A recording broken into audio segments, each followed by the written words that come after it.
మన దగ్గర అవినీతి చేసినటువంటి నాయకులు తాత్కాలికంగా పేపర్‌లలో, టీవీల్లో డిబేట్‌కొస్తారు. లేకపోతే సోషల్ మీడియాలో పోస్ట్‌కొస్తారు. వెంటనే ఈ అవినీతి పరులను సమర్థించడానికి ఒక వర్గం వచ్చేస్తది. వాళ్ళు చేస్తే తప్పేంటి? అవతలోడు తప్పు చేయలేదా అనేదొకటి. అసలు మా వాడు తప్పే చేయడనేటటువంటిదొకటి.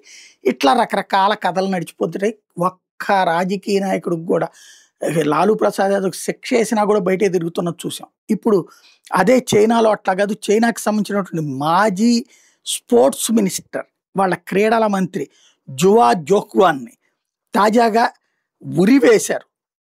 ఏదైతే తను గతంలో ఉన్నటువంటి సందర్భంలో తను మంత్రిగా ఉన్నటువంటి సందర్భంలో $33.4 మిలియన్ లంచాలు తీసుకున్నాడట.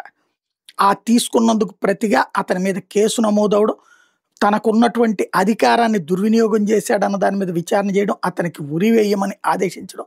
ఆ ఉరి 2 సంవత్సరాలు జైలు శిక్ష తర్వాత ఇప్పుడు అతనికి ఉరి వేశారన్నటువంటిది సంచలనం సృష్టిస్తోంది.